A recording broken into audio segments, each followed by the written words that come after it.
Une minute de silence à toutes les voitures cassées dans ce film qui n'ont absolument rien demandé. Non, en fait, c'est pas drôle. C'est ce que tu crois.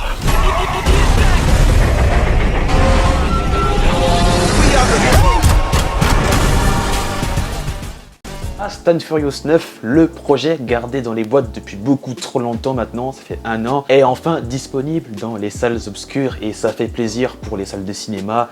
Il y a eu du monde quand je suis allé pour la première fois.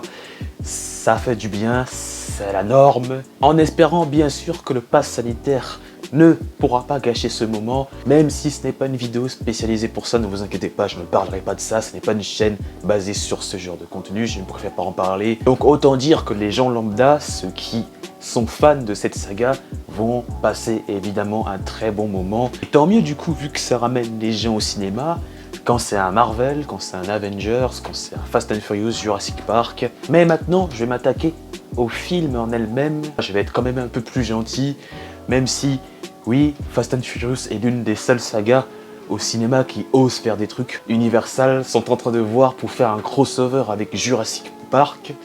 Autant dire que ça devient le bordel, mais bon, moi je dis pas que je suis contre, hein, j'ai hâte de voir ça. Mais ça n'empêche pas d'être un très bon film de divertissement, ça se regarde entre familles, oui. Un blockbuster marvelien, comme tout le monde connaît, évidemment. Le film va même jusqu'à défier les lois de la physique, et c'est ce qu'on a l'habitude de voir dans la saga Fast and Furious, mais dans le 9, là, ils ont fait fort, jusqu'à aller dans l'espace. Ce n'est pas un spoil, on le voit dans la bande-annonce en plus. Sans dire que bientôt, ils vont coloniser Mars.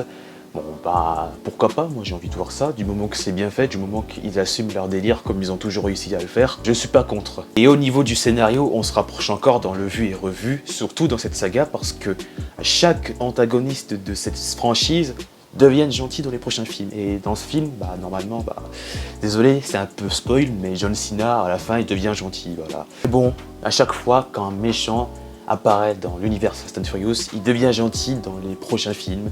C'est un peu devenu la norme dans cette saga, tellement ça commence à être un peu répétitif. Mais en ce qui concerne les acteurs, évidemment, ils sont tous au top, il y a du muscle, même s'il manque encore ce gros muscle qu'est Dwayne Johnson, qui est malheureusement pas là parce qu'il y a eu des problèmes, il y a eu des clashs avec Vin Diesel. Et à ce que je sache, apparemment, ça a l'air de bien se porter, qu'on le verra peut-être dans les prochains films, si le moment le veut. Les scènes d'action sont tellement misées dans l'impossible qu'à la fin, il y a tout le monde qui s'en sort.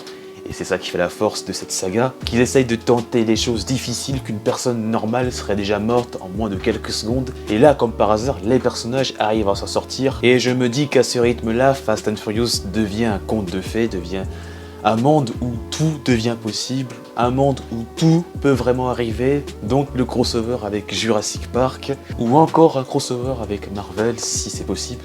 C'est vraiment quelque chose de fou, mais au moins on voit qu'ils assument leur délire, et ça marche en tout cas. Et les scènes de combat sont aussi au rendez-vous, c'est beaucoup plus chorégraphié que Black Widow et Falcon et le Soldat d'hiver. Jusqu'ici on peut être sûr, hein. Mais encore une fois, rien de ouf, faut pas abuser, ce n'est pas révolutionnaire, mais c'est un film qui se regarde quand même. Et aussi quelques facilités scénaristiques, l'explication du pourquoi, du comment est toujours très falsifiée, c'est rapide, on voit le détail et on n'arrive pas à le voir. C'est un peu dommage, ils ne prennent pas le temps de réellement expliquer. Je reviens à la fausse mort de Han qu'on a vue dans Fast and Furious 7, c'est expliqué de manière rapide, on ne comprend pas ce qui se passe.